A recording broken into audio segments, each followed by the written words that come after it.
আসসালামু আলাইকুম। দেখতেই পাচ্ছেন খুব লোভনীয় একটা তরকারি। এটা হচ্ছে কাঁচা কলা আর হচ্ছে কাতলা মাছের ঝোল, যেটা আমি নাম দিয়েছি। তো এই কলাটা নিয়ে আসছে আমার বড় ভাই আমাদের গ্রাম থেকে। কলাটা আমি কিভাবে করেছি সেটাও দেখাবো। মাছটাও আমি ভাজি করে নিয়েছি ভালো করে, কাতলা মাছটা একদম তাজা কাতলা মাছ। তো এই পর্যায়ে আমি প্রথমে হচ্ছে সরিষার তেল দিয়ে দিয়েছি কড়াইতে।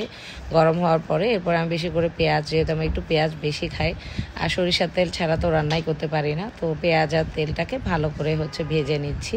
তো পেঁয়াজ তেল ভালো করে ভাজা হয়ে যাওয়ার পরে আমি ধীরে ধীরে হচ্ছে আমার প্রত্যেকটা মশলা দিতে থাকবো। তো দেখতেই পাচ্ছেন আমি আদা রসুনের পেস্টটা দিয়ে দিয়েছি। তো আদা রসুন পেস্ট দেওয়ার পরে আমি আগে থেকেই টমেটো কাঁচামরিচ কুচি বেশি করে কেটে রেখেছি।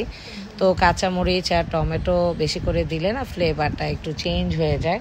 তো আমি হলুদ মরিচ গুঁড়াও দিয়ে দিলাম। হলুদ মরিচ গুঁড়া দিয়ে আরও কিছুক্ষণ এটাকে ভালো করে নেড়ে চেড়ে নিচ্ছিলাম। একটু বেশি করেই হলুদ মরিচ দিয়েছি, আমি আবারও হলুদ মরিচ দিয়েছিলাম।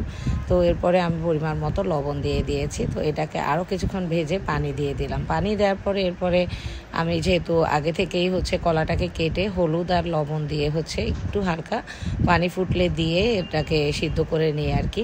তো এরপরে মাছটাকেও ভালো করে ফ্রাই করে নিয়েছি। তো আমি এখন হচ্ছে যেহেতু পানি দিয়েছি, তো এটা ভালো করে মশলাটা কষানোর পরে আমি কলাটা দিয়ে দিই আর কি, কাঁচা কলাটা।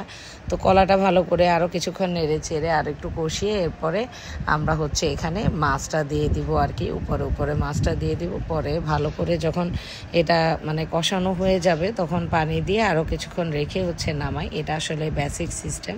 তো মাছগুলো আপনাকে উপরে উপরে দিতে হবে, কারণ হচ্ছে তা না হলে মাছগুলো ভেঙে যাওয়ার চান্স থাকে বেশি। তো মাছগুলো উপর থেকে দিয়ে দিলাম, দিয়ে এরপরে আরও কিছুক্ষণ অপেক্ষা করব। তো ভালো করে কষানো হয়ে গেলে তো এরপরে আমি পানি দিয়ে দিই। তো দেখতেই পাচ্ছেন কালারটা খুব চমৎকার লাগতেছে, খেতেও কিন্তু অনেক বেশি মজা হয়েছে।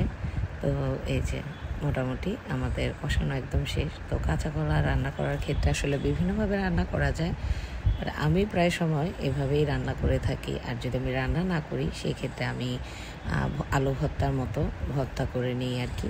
তো পাশের চুলায় আমি হচ্ছে এরকম করে ভেন্ডি ভাজি করতেছিলাম। কালারটা খুবই চমৎকার আসছে ভেন্ডির, যেহেতু ও রোজা রাখবে তো সেই জন্য চিন্তা করলাম যে ভেন্ডি ভাজিও করে রাখি, দুটো একসাথে খাবে রাতের বেলা।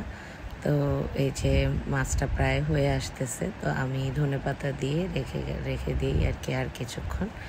তো আগুনটা একটু কমিয়ে রেখে দিই তখন, কারণ হচ্ছে প্রায় হয়ে গিয়েছে। পানিটা শুকাতে চাচ্ছিলাম না, ঝোল ঝোল রাখতে চাচ্ছিলাম। এই যে দেখতেই পাচ্ছেন কি চমৎকার কালার। তো যেহেতু আমি রাত্রে কালকে খাইনি, তো এই জন্য আমি আর খাবারের সাথে ভিডিওটা দেওয়া হয় নাই। বাট সকালে যখন খেয়েছি অনেক মজা লেগেছে।